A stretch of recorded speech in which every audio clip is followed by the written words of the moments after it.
Você tá tomando essa decisão por amor ou por medo? E o que te assusta mais? Dar um passo no escuro, cheia de incertezas, ou passar o resto da sua vida perguntando como teria sido se você tivesse ido? Quantos sonhos você já enterrou para viver uma vida previsível? Hoje, finalmente, vamos falar do vilão de muitas histórias, mas do protetor de outras, o famigerado medo e como lidar com ele, como se aproximar do nosso medo, entender que ele pode sim ser o nosso aliado, mas se a gente não prestar muita atenção, ele limita e destrói os sonhos de muitas pessoas. A gente vai dar continuidade ao quadro do Medo ao Mundo. Se você está chegando agora, esse é um quadro aqui do Bota Pra Fora, que eu tô fazendo a cronologia da minha história, mas com o objetivo de apresentar para vocês quais foram os momentos que eu me vi tendo que lidar com os meus monstros, as minhas sombras e principalmente como que eu tomei decisões que me aproximariam dos meus sonhos ao invés de me limitar. E a ideia é pegar a minha história como referência para que vocês consigam fazer movimentos corajosos em direção ao sonho e à liberdade de vocês também.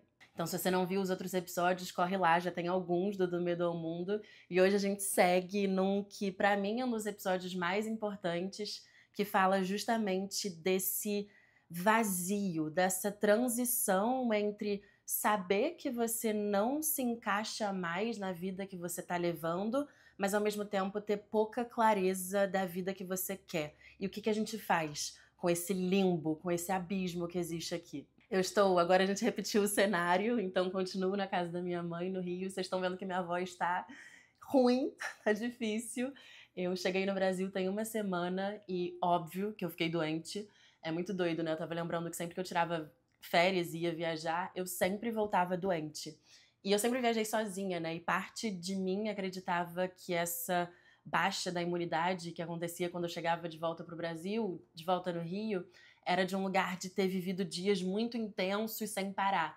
Mas agora já é a segunda vez que eu volto pra casa, estando já com essa vida nômade, e é a segunda vez que eu fico doente, de novo a amígdala, de novo eu entrei no antibiótico, de novo essas confusões internas e emocionais, e eu percebo que sim, tem a ver um pouco com a intensidade que eu vivo na vida nômade, mas eu acho que tem mais a ver com uma parte minha que desarma e que abre espaço para ser cuidada quando eu volto para casa. Então, viajando sozinha, cara, é uma vida incrível. Eu sou apaixonada pelo movimento, mas querendo ou não, você não percebe como o tempo todo você tá alerta. Porque tudo depende de você, é você que toma decisões, é você que corre os riscos, é você que escolhe tudo. Então você tá o tempo todo com o seu radar ligado para dar conta de sobreviver, literalmente. Então é um pezinho que a gente vai carregando e às vezes a gente não dá conta, né? E aí quando a gente chega em casa, chega no colo de mãe, chega no colo dos afetos e da família, a gente vê que pode respirar, que pode desarmar. E aí acho que o corpo responde um pouco. No último episódio do Medo ao Mundo eu falei um pouco de como o corpo mostra tudo que tá aqui dentro. Acho que ele sempre, a bússola e o sinal que ele consegue mostrar. E mais uma vez ele vem para provar que essa crença é real. E mais uma vez me deixou de cama aí nos últimos dias. Mas com o compromisso que eu tenho com vocês e com a minha vontade de dividir essa parte da história e tudo que a gente vem compartilhando aqui, estou forte. Vamos ver como vai sair esse episódio. Eu espero que ele chegue em vocês da forma que eu desejo, porque é um momento da história que é a virada de chave. É talvez um dos episódios mais importantes do Medo ao Mundo e eu espero fazer jus a essa parte da história. Então vamos lá. No último episódio a gente terminou ali no dia da demissão, quando o mundo me falou: filha, e agora? O que você vai fazer? Eu tava lá com aquele salário ótimo, morando em São Paulo, com uma super estabilidade financeira, material, de carreira, várias perspectivas. Ao mesmo tempo eu tava angustiada, porque eu queria muito viver um sonho que eu não tinha coragem de viver, justamente por estar em um cenário de muito conforto, e aí a vida veio, me deu 2 tapas na cara e falou: e agora? O que você vai fazer com essa demissão? E aí eu queria voltar no dia da demissão, porque eu acredito muito que a forma que a gente olha para as situações diz muito sobre o que a gente acredita, mas mais do que isso, determina o que vai acontecer depois dela. Então, eu tinha várias formas de olhar para essa situação, várias delas me colocariam no lugar de me machucar, de questionar o meu valor, ou de questionar o porquê aquilo estava acontecendo comigo, me colocar num papel de vítima, mas esse nunca foi o caso. Eu lembro que no momento que eu recebi a decisão, eu fiquei muito confusa, foi um choque, eu realmente não estava esperando.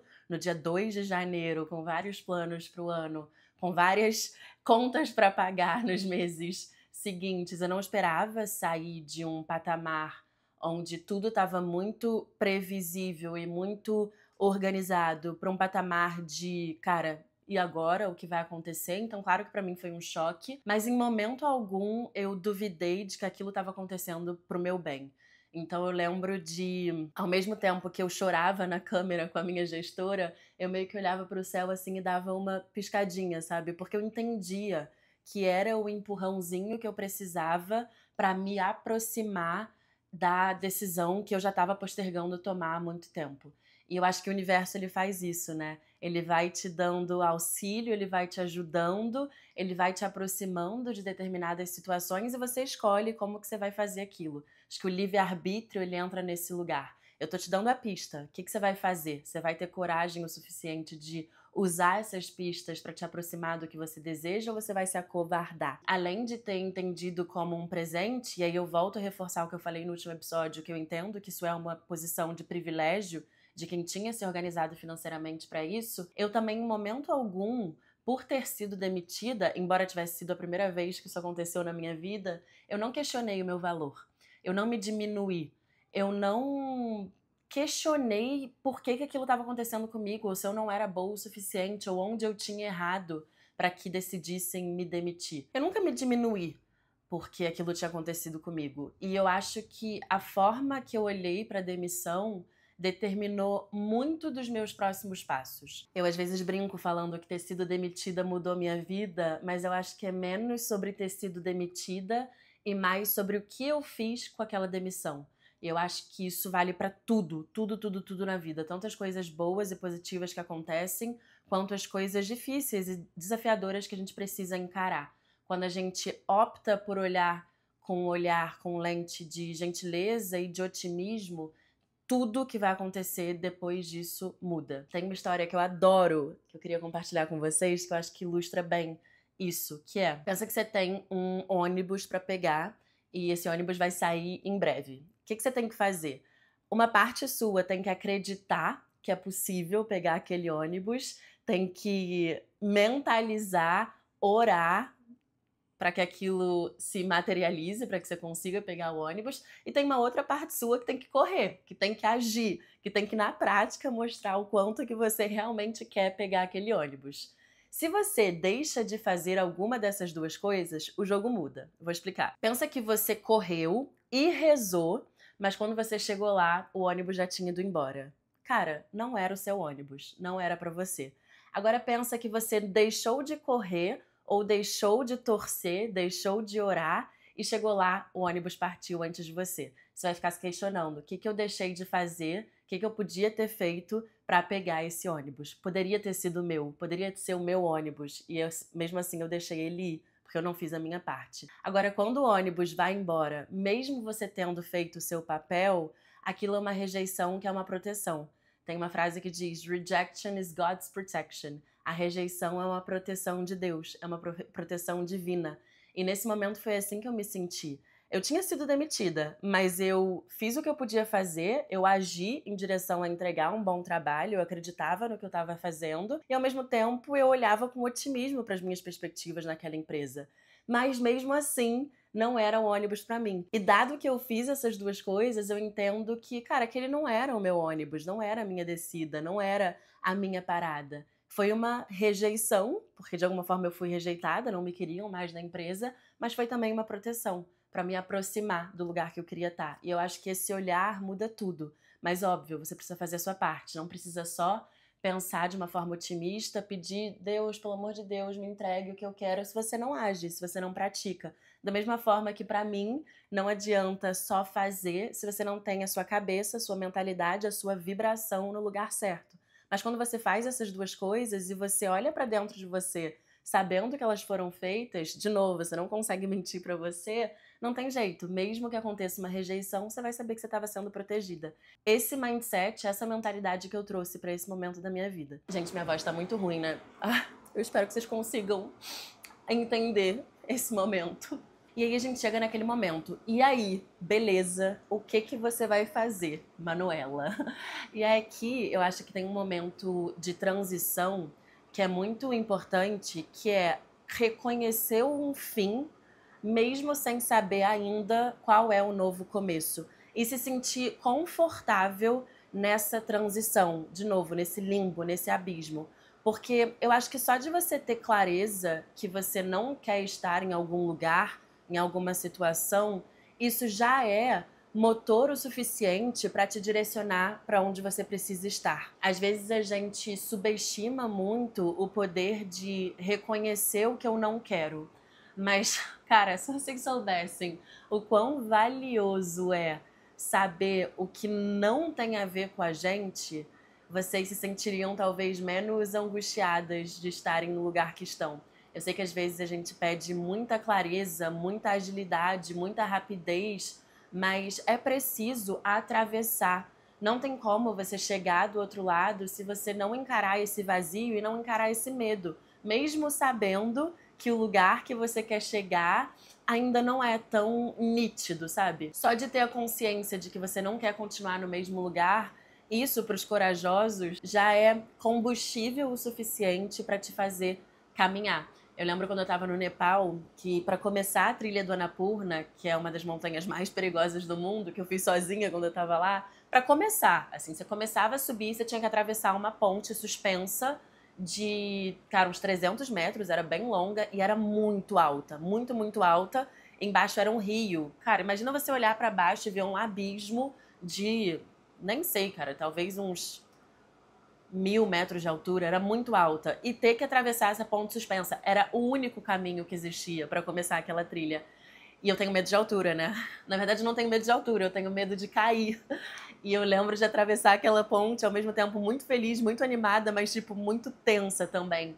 Mas não tem outro caminho. Para eu começar aquela trilha, sabendo que era onde eu queria estar, eu precisava encarar meu medo. Eu precisava olhar para aquela ponte e falar, cara, beleza, vamos que vamos. Se esse é o caminho que eu tenho, se essa é a opção, vou segurar aqui no meu medo e vambora, vamos atravessar. E eu acho que essa história é um simbolismo muito legal para falar sobre as travessias e os medos, né? Os medos que nos encontram sempre que a gente vai começar uma coisa nova. Eu costumo dizer que se não te dá um friozinho na barriga, se não te faz questionar, se não te traz dúvida, se não te faz ponderar risco, talvez não seja uma decisão tão poderosa assim. Poderosa no sentido de mudar o teu patamar de vida. Quanto mais eu encaro o meu medo de frente, menor ele fica, mas mais eu entendo que esse frio na barriga, essas borboletas no estômago, elas são necessárias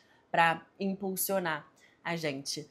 Então, nesse processo de tomada de decisão, esse limbo aí entre ter sido demitida e começar a realizar o meu sonho, que era viajar ao mundo, foi muito importante partir desse ponto, partir dessa premissa.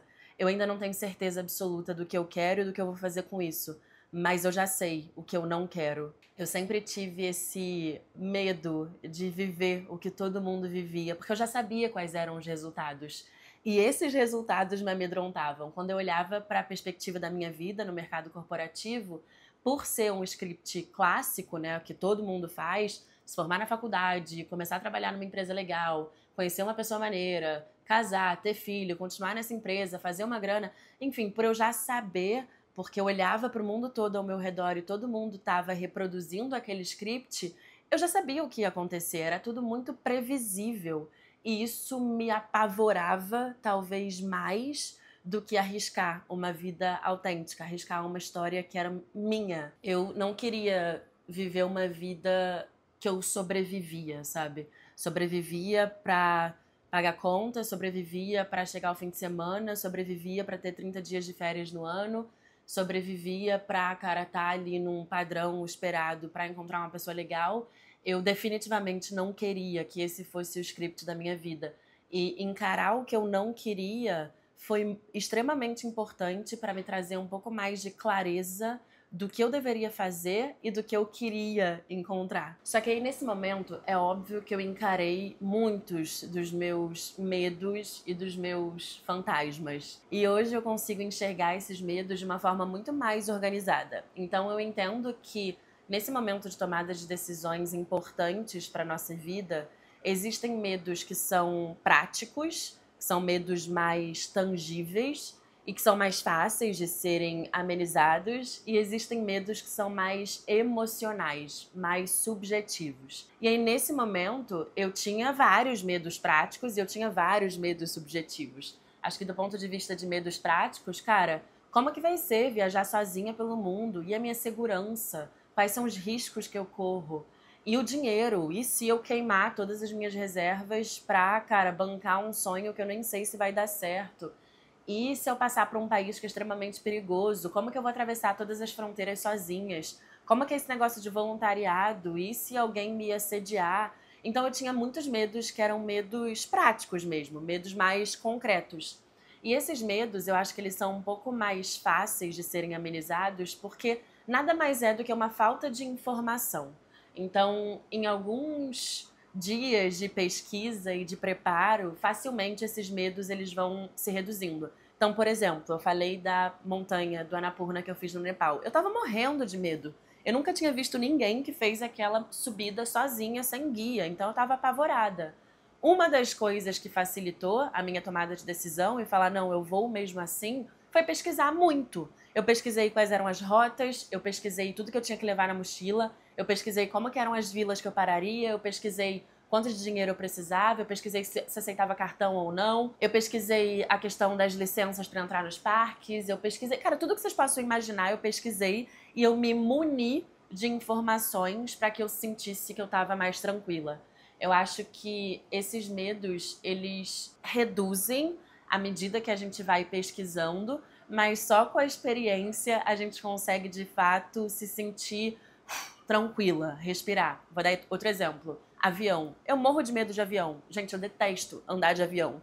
Quanto mais eu estudo sobre como uma aeronave funciona, quais são as leis da física que mantém aquele negócio gigantesco no ar a 1000 km/h, as legislações de segurança, como que funciona caso aconteça um acidente, tudo isso vai me deixando cada vez mais tranquila. Então, quando acontece uma turbulência, ao invés de eu falar, meu Deus, fudeu, essa porra vai cair, eu paro e penso numa frase que eu escutei de uma aeromoça: turbulência não derruba avião. E aí eu penso, por que turbulência não derruba o avião? Porque eu li, eu aprendi. E aí eu respiro e fico de boa. Mas teve uma coisa muito interessante que aconteceu no último voo que eu peguei vindo pro Brasil, que eu entendi que por mais que eu estude muito sobre os meus medos e me imuna dessas informações, às vezes é só passando por algumas coisas que ele de fato vai embora completamente. Então, outro exemplo, o meu medo de voar de avião é menos sobre o avião cair, porque eu já entendo muito que isso é extremamente difícil de acontecer, e é mais sobre acontecer alguma coisa comigo, com a minha saúde, e eu estar dentro de uma máquina a 15 mil pés, andando a 900 km/h, e não ter o que fazer, eu morrer ali mesmo, porque não tem socorro, não tem atendimento médico. E aí, nesse último voo que eu peguei, eu fiz uma escala em El Salvador, em São Salvador, que é a capital de El Salvador, e aí aconteceu uma emergência médica. Uma moça começou a passar muito mal e foi uma situação, assim, bem delicada. E aí duas coisas aconteceram. Três coisas, na verdade. Primeiro, chamaram um passageiro que era médico. Isso é um procedimento que eu já vi acontecer algumas vezes. Então, eles colocam lá no microfone, tem algum médico a bordo que possa socorrer, que possa ajudar. E normalmente tem. Segundo, o maquinário, o tamanho do kit de socorro que existe dentro da aeronave é assim, é enorme. Eu não sabia que existia tanta coisa, tanto instrumento disponível para uma eventual emergência médica. Então, quando eu vi aquele kit todo chegar, eu falei, cara, beleza, não estamos no hospital, mas ela tá bem assistida. E por fim, que para mim foi tipo assim, explodiu a minha cabeça, porque eu sempre parto desse princípio, ainda mais da indústria da aviação, que, cara, tudo é muito sobre lucro, né? E tudo custa muito. Cara, para você andar 100 km, o combustível de uma aeronave, assim, é muito caro para a companhia aérea. E ainda assim, a gente já tinha decolado há mais ou menos meia hora quando isso aconteceu. O avião voltou para São Salvador, para a passageira desembarcar e ter um atendimento médico. Eu jamais acreditava que isso aconteceria. Tem uma parte minha que acredita muito na bondade do ser humano e que prefere sempre olhar com lente de gentileza quando alguém precisa de socorro, mas dada toda a burocracia que é você contornar uma aeronave, a quantidade de cara, BO que existe em todas essas questões de escala, de combustível, o tanto que a companhia aérea pode precisar lidar com muitos problemas, dado esse atraso de uma hora do voo, me surpreendeu muito saber que ela, de fato, optou por olhar para aquela passageira antes de qualquer coisa. E aí vocês entendem como ter vivido essa situação me despiu ainda mais do medo que eu tenho de voar? Não só porque eu tenho muita informação de que a probabilidade de uma aeronave cair é muito baixa, como se acontecer alguma coisa com a minha saúde, existem margens de manobra que eu nunca tinha vivido. Então eu não sabia como eles lidariam com esse tipo de emergência. Então volto para a história da montanha. Claro que pesquisar muito sobre aquela trilha me ajudou demais em me manter mais serena, me manter mais tranquila. Mas só quando eu subi aqueles não sei quantos 1000 metros durante aqueles 5 dias de caminhada e entendi como de fato funciona na prática, que eu posso afirmar para vocês que não tem problema nenhum você fazer a trilha sozinha. Porque ela é bem sinalizada, porque você vai encontrar muita gente, porque é super fácil de caminhar por ali, que você não vai se perder. E isso tudo porque eu fui, porque eu experimentei, porque eu vivi. Então eu acho que esses medos práticos, eles são muito contornáveis. Mas para isso você precisa de disciplina, de sentar, estudar e de coragem para dar o primeiro passo e se entregar àquela experiência. E aí vem os medos emocionais. Esses medos subjetivos são um pouco mais delicados, né? Porque eles entram numa camada de crença e de expectativa que não é uma busca no Google que vai te ajudar a superar. E aí eu lembro que nesse momento eram medos muito relacionados a expectativas alheias. Então eu tinha muito medo de como meu pai, cara, achava incrível ter uma filha gerente numa multinacional, reagiria ao meu sonho louco de viajar o mundo sozinha. Eu tinha muito medo de queimar, ficar sem grana e eventualmente precisar voltar. Eu tinha muito medo do julgamento alheio. Eu já planejava, se em algum momento eu fosse viajar, compartilhar essas coisas nas redes sociais, e eu me questionava muito, cara, o que vão achar de mim? O que essa menina acha que é? Então existiam muito esses medos que, na verdade, quando eu paro pra pensar hoje, era menos um medo meu e mais um medo da sociedade ou da minha família que eu tava importando. Só que esses medos, eles eram muito inferiores, quando eu colocava numa escala de relevância, do que o medo de permanecer onde eu tava, do que o medo de não saber como seria se eu desse esse passo em direção ao meu sonho. E isso, amigas, foi assim, esse medo de viver uma vida medíocre, de viver uma vida sem saber como seria abraçar a minha coragem, o meu potencial, o meu sonho, era maior do que qualquer outro desses que eu trouxe para vocês. Não existia medo maior do que o de viver uma vida previsível. E foi me segurando nesse medo, e vocês veem, cara, ainda é um medo, um receio, ainda vem de um lugar de falta, de alguma forma.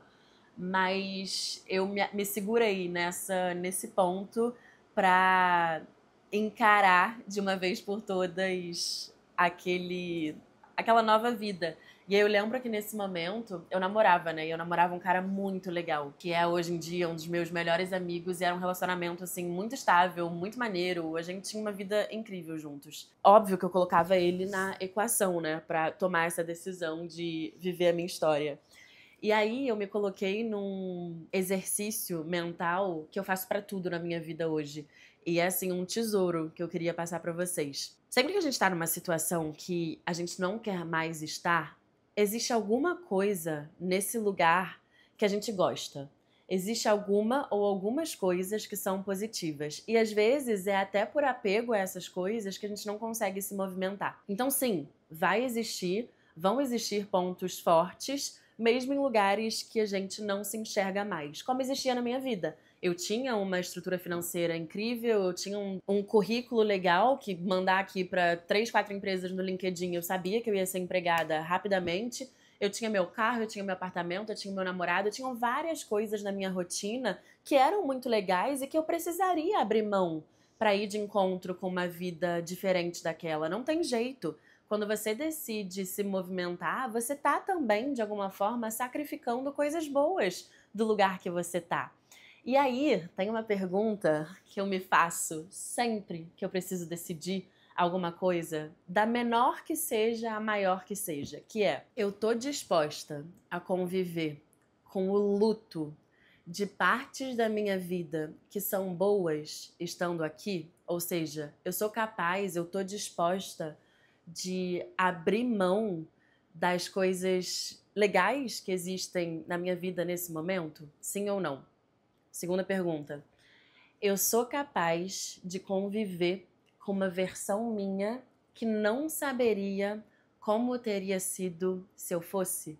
Sim ou não? Quando eu olhava para minha vida, eu estava disposta a viver sem aquele conforto. Eu estava disposta a abdicar daquele lugar gostoso, quentinho, daquela matéria e daquelas coisas que eu tinha conquistado até ali, mesmo que temporariamente.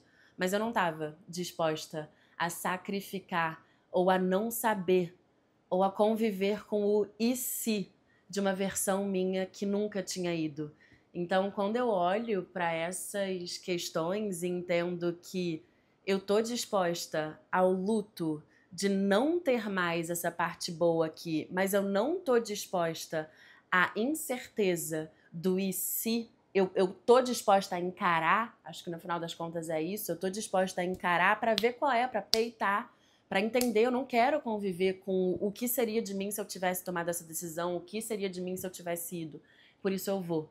E essa questão, para mim, tanto olhando pro lado profissional, pro lado material, pro lado romântico, foi muito um divisor de águas. Porque quando eu olhava e tentava projetar a Manuela lá da frente e via ela com todas aquelas coisas que para mim eram relevantes naquele momento, cultivando aquelas mesmas coisas, mas sem saber qual seria a versão dela que tinha ido, eu não estava feliz. Eu não estava completa. Mas quando eu olhava para Manuela, que tinha perdido, vamos pensar no pior cenário, né? Ela tinha perdido a estrutura financeira, material, ela tinha perdido aquele cara super legal que estava do lado dela, mas ela tinha arriscado, mesmo que eventualmente não desse certo, ainda assim eu me via feliz, porque eu não estava mais vivendo pelo e se. Eu não estava mais vivendo com a incerteza do que seria se eu tivesse ido. E eu acho que foi aí que tudo mudou. Quando eu falo estar disposta, esse foi um exercício que eu fiz muito na época também, que é uma lista de custo e benefício. Fazer uma lista de o que de pior pode acontecer versus o que de melhor pode acontecer e olhar para aquela folha de papel e falar: cara, beleza, pode ser que eu seja assediada, pode ser que eu queime as minhas reservas, pode ser que eu me perca, mas pode ser que eu realize o meu sonho e minha vida mude completamente. Pode ser que eu inspire várias mulheres a viajarem sozinhas e a realizarem os seus sonhos, que era o meu objetivo. Pode ser que eu encontre um cara super legal, uma mulher super legal. Pode ser que eu descubra uma outra habilidade profissional que vai me encaixar eventualmente até no mercado corporativo, numa coisa que tem muito mais a ver com o meu propósito. Então, olhar para essas duas coisas e falar: estou disposta a eventualmente encarar isso para isso, foi muito, muito, muito importante. Acho que isso representa um pouco de uma coisa que eu acredito na vida, que é: o combinado não sai caro. Então, às vezes a gente se joga em sonhos, em projetos de uma forma até um pouco inconsequente, sabe? E aí a gente chega lá e fala: caraca, não previ isso. E eu acho que é muito difícil prever absolutamente tudo. Mas esse exercício de tentar esclarecer quais são os custos, ele é muito legal, porque lá na frente, quando você decide arriscar, você entende que aquilo já fazia parte do contrato que você assinou com você mesma. Tem uma coisa que eu falava direto no mercado corporativo, que é: o combinado não sai caro. Então, se eu combino comigo que, cara, beleza, isso pode acontecer e mesmo assim eu tô disposta e essa coisa vai e acontece, eu olho e falo: cara, eu assinei, foi o meu combinado comigo mesma, eu não vou me colocar agora numa posição de vítima, eu vou encarar as consequências e eu vou resolver esse problema que se colocou na minha frente. Então, fazer essa lista de custo e benefício, ela é muito legal porque, além de você assinar um contrato com você mesma e evitar, cara, cair numa posição de vítima lá na frente, ela traz muito mais clareza de quais são os custos para você saber se você está disposta e quais são os benefícios, para que isso, de alguma forma, brilhe mais o seu olhar e você encare aquilo ali com uma perspectiva muito mais otimista, sabe? Então façam essa lista de o que de pior poderia acontecer versus o que de melhor poderia acontecer e sejam criativos no que de melhor poderia acontecer, tá? A gente é tão, cara, martelado de tragédia o tempo todo que às vezes é muito mais fácil pensar nas coisas ruins, né? Mas coloca a cabeça pra pensar de uma forma criativa e imaginativa que você vai ver que, cara, o que de melhor pode acontecer é tão maravilhoso que às vezes você nem tem a capacidade de imaginar num primeiro momento. A gente acha que o nosso extremo, a nossa barra alta, ela é muito alta, a gente tá sonhando alto demais, mas isso tudo é porque a gente não tem ideia dos planos que o universo tem pra gente. E isso a gente só vai descobrindo conforme a gente caminha, mas se desafiar a já escrever uma lista de coisas muito boas que poderiam acontecer, ultrapassando o que para você seria uma coisa boa, realmente sonhando alto, isso já traz muito mais combustível e coragem para arriscar. Na época eu não sabia disso ainda, porque eu não tinha lido esse livro, que foi um portal para mim, que é o Conversando com Deus. Mas agora, sempre que eu preciso tomar decisões, eu também volto muito para esse conceito e eu entendo que pode te ajudar. Esse livro é mágico, é maravilhoso e basicamente nele Deus fala, ou o universo, ou a forma que você quiser interpretar, que todos os sentimentos eles derivam só de dois lugares. Qualquer tipo de emoção que você colocar na mesa, se você fizer o exercício, você vai ver que elas vão chegar num nível mais primitivo, ou no amor ou no medo. Tudo que a gente faz, qualquer tipo de decisão que a gente toma, todas as palavras que saem da nossa boca, todo pensamento que a gente cultiva, em maior ou menor grau, ele sempre é originário de amor ou de medo. Enquanto o amor é essa energia que expande, que entrega, o medo é essa energia que contrai, que limita. E se você parar para pensar em todas as decisões que você tomou na sua vida, você vai ver que elas partiram de um desses lugares. E o que eu entendo é que nesse momento, o medo, ele me protegia de quem eu era. Ele protegia quem eu fui, né? Quem eu fui até aquele momento. Mas o amor, ele abria portas para quem eu poderia ser, para tudo que poderia surgir. Mais uma vez falhando em fazer um episódio sem chorar. Estamos no 10º episódio do Bota Pra Fora e esse é o 10º episódio que eu choro.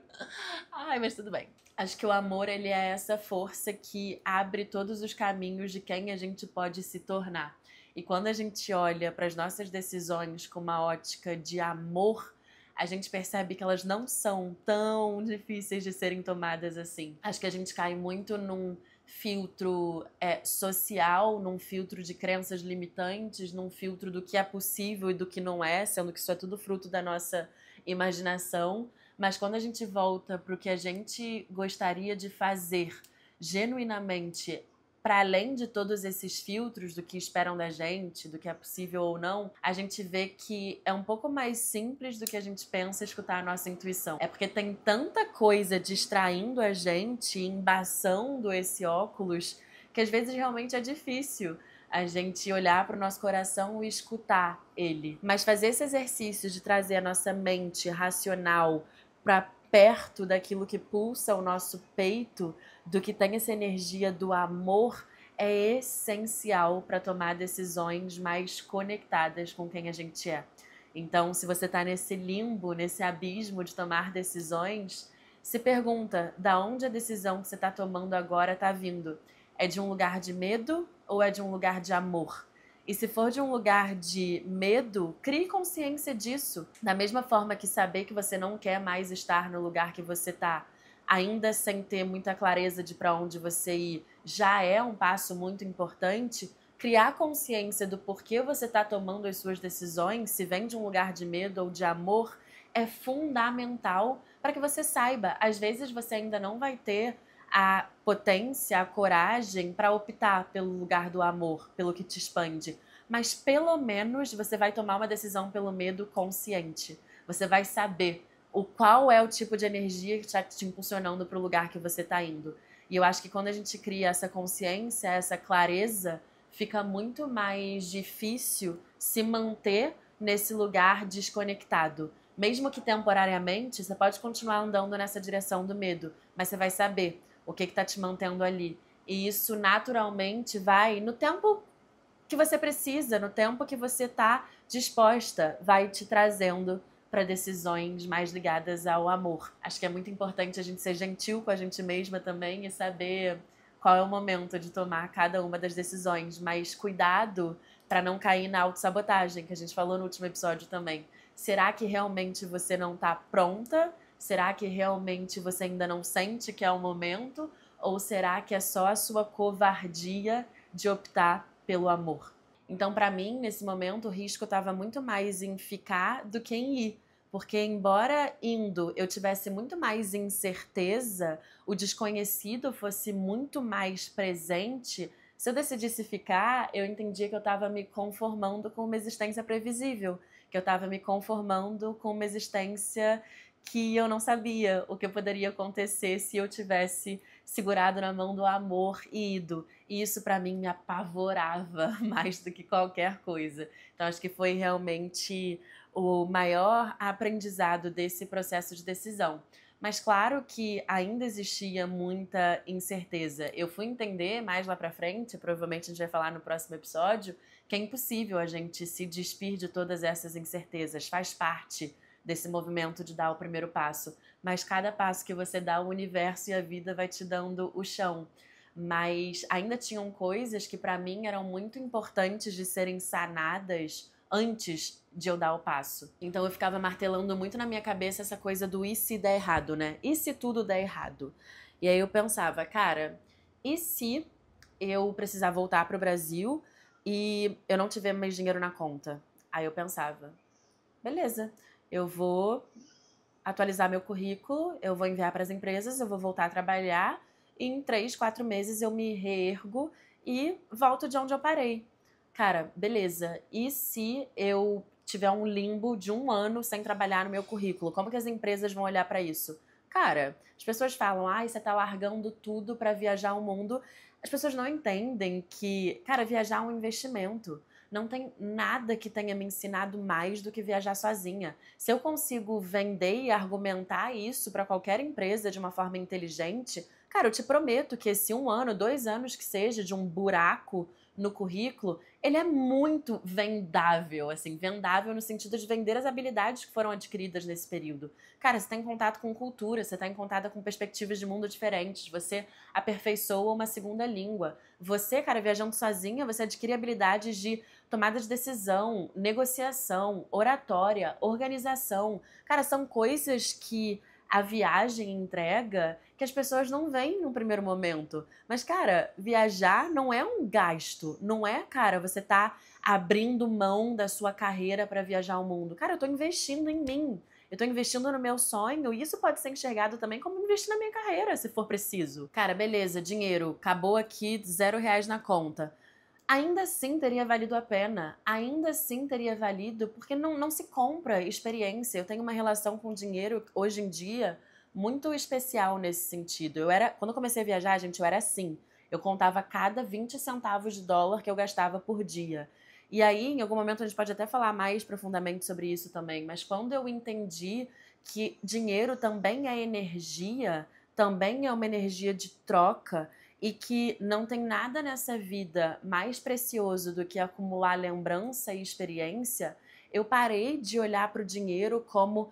que é muita mentalidade do brasileiro, né? Meu Deus, eu preciso guardar cada centavo para me proporcionar uma aposentadoria segura. E eu comecei a olhar para o dinheiro como uma fonte de realização de sonhos. Então, mesmo que eu ficasse sem dinheiro, cara, esse dinheiro foi muito bem investido. Tá bom, eu não tenho um imóvel no meu nome. Tá bom, talvez eu precise fazer tudo de novo. Tá bom, talvez eu não tenha alguma coisa que me dê aqui rendimento passivo. Mas, cara, eu tenho tanta coisa na minha caixinha de memórias. Eu tenho tanta coisa no meu baú, no meu tesouro de vivências que mesmo que eu ficasse sem dinheiro, ainda assim teria valido. Dinheiro a gente recupera, amigas. E tem uma outra coisa também, que às vezes a gente fica muito limitada a, ai meu Deus, eu não posso perder esse dinheiro, eu não posso investir esse dinheiro. E isso é uma coisa que só quem vai pro mundo entende. Esse medo de ficar sem dinheiro vem muito de um lugar de entender que só existe uma fonte para ele.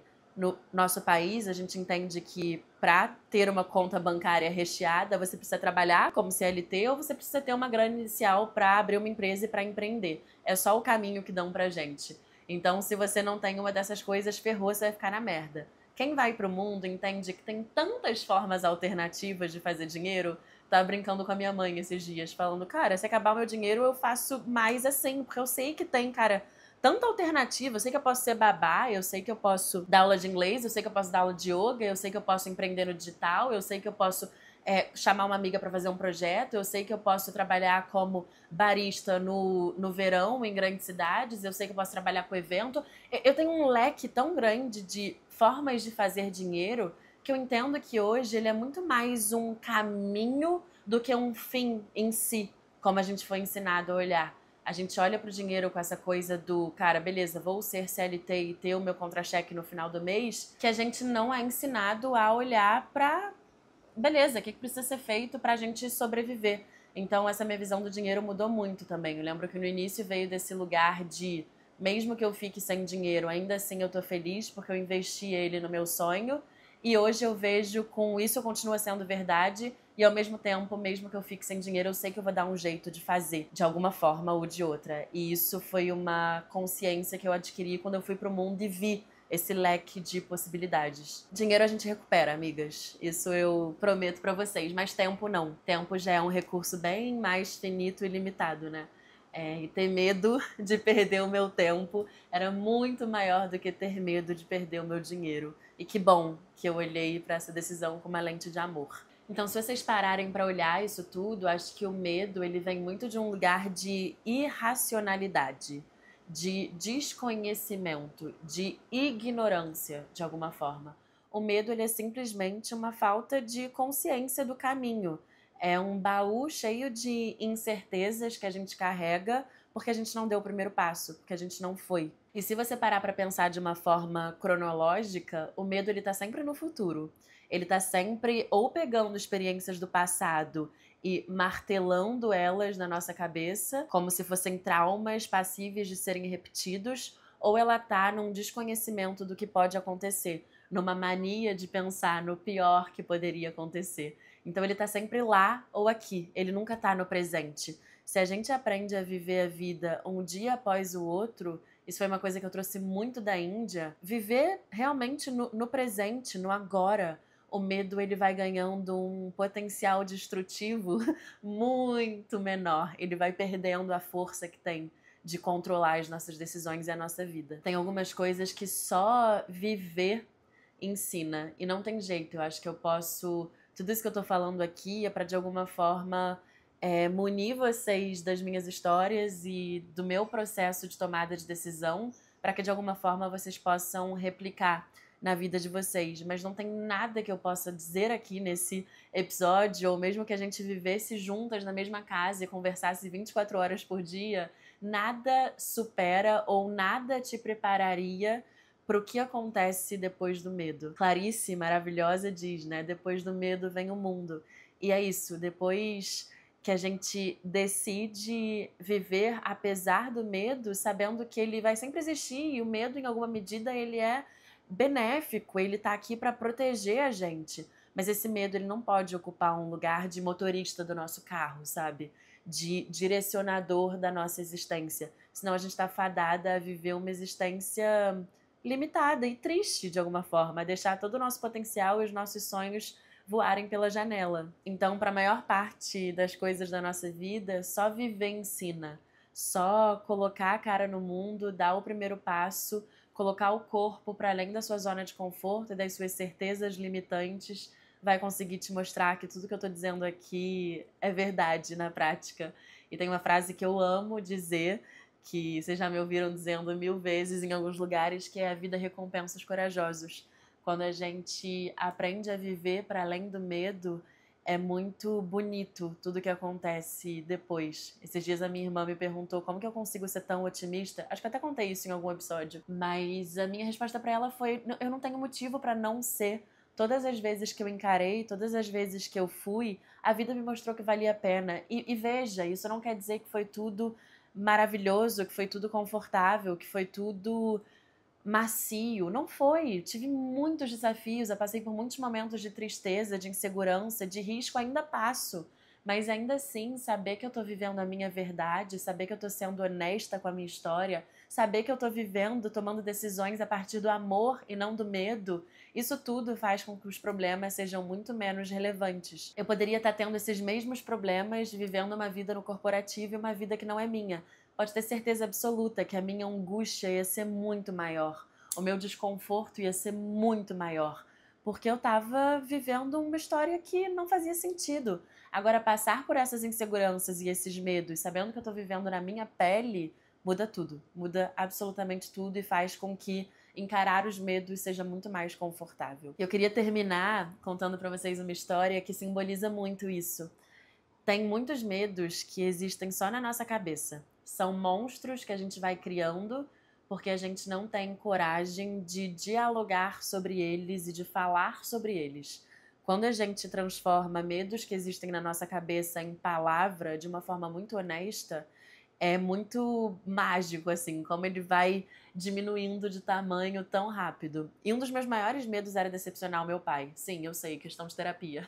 Mas eu morria de medo de como ele ia receber essa notícia de que eu ia viajar ao mundo. A minha mãe eu tinha certeza que ia me apoiar em qualquer coisa que eu decidisse fazer. Mas quando eu fui demitida, a primeira coisa que eu fiz foi ligar para os meus pais. Meu pai já veio cheio de ideia, enfim, todas as ideias muito dentro daquela caixinha engessada do corporativo, do empreendedorismo, do fazer dinheiro. E aí eu já sabia dentro de mim que eu queria muito viajar ao mundo e eu não conseguia dividir essa ideia com ele. Durante esses 3 anos que eu não conseguia tomar a decisão, a minha mãe sabia que em algum momento eu ia viajar. O meu pai não tinha ideia que esse era um desejo, porque eu tinha muito medo de verbalizar pra ele. Gente, quando eu cheguei pra ele e falei: pai, eu vou viajar durante alguns meses, eu sabia que ia ser mais, mas eu falei alguns meses só pra ele ficar mais tranquilo. Eu decidi que eu vou pegar esse dinheiro, vou investir em viajar sozinha, eu vou viajar ao mundo, dividir com ele o meu projeto, os meus planos. Ele chegou pra mim e falou assim: meu pai tem 73 anos, né? Na época ele tinha 71. Muitas vivências. Ele falou: minha filha, você tá fazendo o que seu pai queria ter feito na sua idade e não teve coragem. Cara, quando ele falou isso, foi assim um caminhão de toneladas que saíram das minhas costas. Porque você vê, a pessoa que eu mais tinha medo de decepcionar era a pessoa que tinha vontade de fazer o que eu tava fazendo e não teve coragem na minha idade. Eu morria de medo de ser uma dessas velhinhas que vão lá para um asilo e você pergunta: qual é a coisa que você mais se arrepende na vida? E elas respondiam falando: eu me arrependo de não ter vivido os meus sonhos, eu me arrependo de não ter tido coragem. E eu vi aquilo do meu pai, cara, foi tudo que eu precisava naquele momento para comprar passagem e ir embora. Eu acho que foi talvez na mesma semana que eu abri o Google Flights, mandei mensagem pro proprietário do meu apartamento falando que ia entregar, chamei meu namorado na época para me ajudar com a mudança e de fato decidi que eu ia. Não que eu precisasse da validação dele, eu já estava muito segura na minha decisão, mas ter o apoio dele foi fundamental para que esses meus medos subjetivos, os meus medos emocionais, eles fossem murchando. E talvez fosse a primeira comprovação da vida de que valia a pena viver a sua verdade. Então a validação do meu pai nesse momento, ela ocupava um lugar muito menos relevante na minha equação. Muito, muito, muito menos relevante. Ele já tinha me limitado em muitos momentos até ali, né? Mas ter o apoio dele foi definitivamente um divisor de águas para eu ir muito mais tranquila em busca daquele sonho. Eu falei para vocês no início sobre ter tomado essa decisão muito rápido. Eu fui demitida em janeiro, comecei a viajar em março. E ver como tudo é aprendizado, né? Tudo é bagagem e referência. Quem escutou os primeiros episódios do Medo ao Mundo viu que entre eu voltar da viagem que mudou a minha vida, que foi o Sudeste Asiático, e começar a realizar o meu sonho, foi quase 4 anos, foi muito tempo. Então eu fui ali atropelada pela vida, mesmo estando muito consciente da decisão que eu queria tomar em 2019. Então, quando eu fui demitida em 2022, cara, eu não queria perder tempo, porque eu sabia que rapidinho a vida ia me atropelar, eu já tinha passado por aquilo. Então, eu quis fazer tudo muito rápido, porque eu sabia que era muito fácil de perder aquele ânimo, aquela coragem, aquela intensidade que às vezes a gente precisa para fazer alguma coisa acontecer. Então, se eu tivesse esperado um pouco mais, pode ser que alguém no LinkedIn tivesse mandado uma mensagem com uma proposta maravilhosa, dado que o layoff da minha empresa foi público. Então, cara, sabiam que eu estava desempregada. Eu não queria que isso acontecesse de jeito nenhum, porque eu sei que ia me colocar na parede e eu ia questionar: será que eu tô tomando a decisão certa? E se eu topasse essa proposta? Acho que esse movimento de tomar a decisão muito rápido vem muito também desse lugar de ter aprendido com o meu erro de alguma forma, né? Eu não encaro como erro, mas ter aprendido com a decepção que eu senti por mim mesma ao não ter tomado a decisão que eu queria ter tomado lá atrás e ter sido engolida pelo mundo capitalista e pelo que esperavam de mim.